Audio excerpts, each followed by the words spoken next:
예, 후보자님, 김경진 의원입니다. 우선 지금 사형제 제도 자체에 대한 후보자님 의견을 한번 들어보고 싶습니다. 네, 사형제에 관해서는 찬반 양론이 많이 있는 것으로 알고 있습니다. 또 우리나라는 97년부터 지금 사형 판결을 받은 사람에 대해서 집행을 하지 않아서 사실상 사형 폐지국으로 분류되고 있다고도 합니다.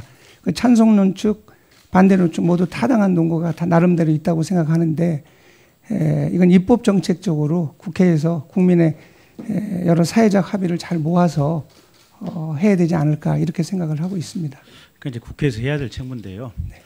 이게 현재 지금 위헌 심판이나 아니면 뭐 헌법 이 소원 자체가 이제 주기적으로 들어오는 거 아니겠습니까? 이제 최근에는 5대 4까지 지금 간 거 아니겠습니까? 그렇습니다. 후보자께서 재판관으로 임명되면 어느 순간에 이게 맞닥뜨릴 문제거든요. 그러니까 이제 그런 사회적인 논란이 있는 건 있는 거고 후보자님 생각은 뭔지를 여쭤보고 싶은 겁니다.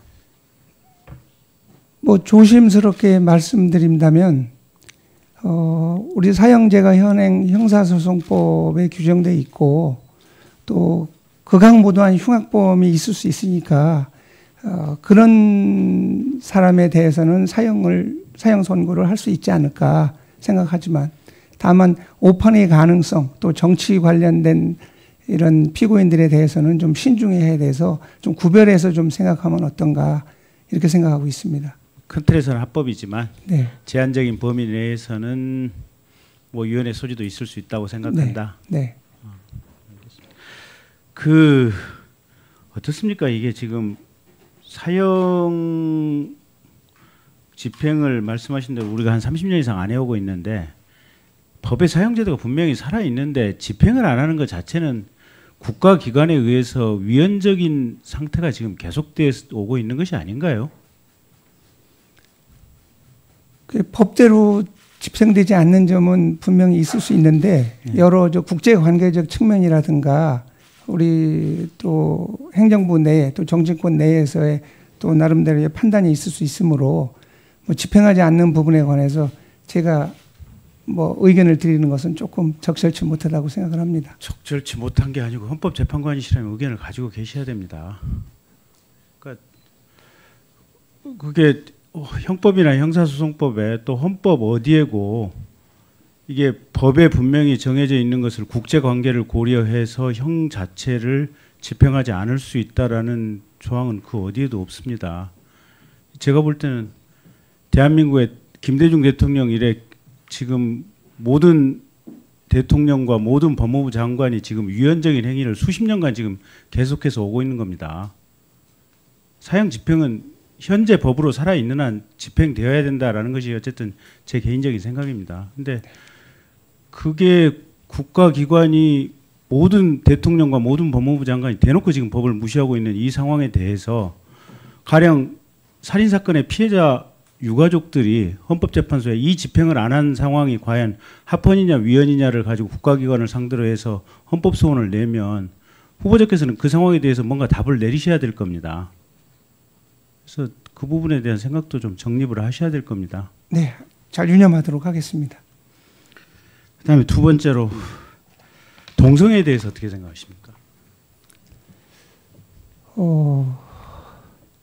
일단 개인적인 기호의 문제이고 우리 전통적인 생활과 문화의 방식과 많이 맞지 않는 측면이 있다고 생각합니다. 그런데 최근에 가치관의 다양화로 인해서 그런 동성애 주장자들의 차별받고 있다라는 그런 고민이 많이 거세게 이루어지고 있는 것 같습니다. 그래서 우리 국민 다수의 의견이라든가 이런 걸 감안하면서 또 기본권적으로 그 사람이 성적 소수자라면 또 고통이 받는 정도가 얼마나 심각한지 이런 걸 조사해서 법이 보호할 수 있는 범위 내에서 또 검토할 수 있는지 이런 걸 종합적으로 또 신중하게 좀 검토해야 되지 않을까 생각합니다.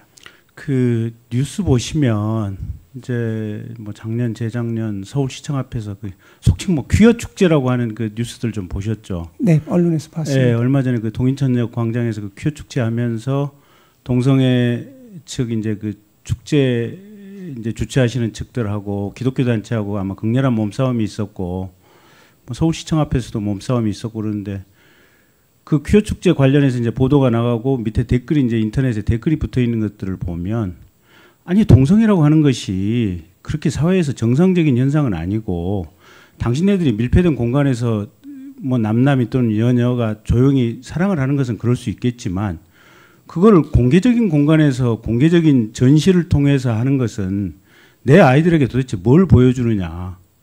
이 세상에서 그러면 이 동성애가 보편화되도록 적극적으로 지지되고 이게 공개적으로 활동할 수 있도록 사회적으로 이게 이 사람들에 대해서 어떻게 후원이랄까 원호 응원이 되어야 되느냐.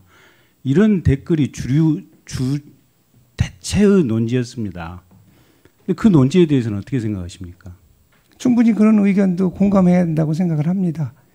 그다음에 성적 소수자의 퀴어 축제 같은 것도 물론 표현의 자유 입장에서 나름 또 존중할 바도 있지만 그로 인해서 우리 사회에 미치는 파급 효과가 있다면 일정 정도는 좀 자제를 한다든가. 그러니까 아니 이제 자제가 문제가 아니고 네. 당장에 법적으로 자 퀴어 축제를 하겠다 그랬는데 불허했습니다 이번에. 아마 인천 동구청에서 그렇게 했을 겁니다. 거기에 대해서 헌법 소원을 냈을 때, 자 보편적인 대부분의 국민들은 이게 혐오감을 느끼고 자식들 교육에 좋지 않다.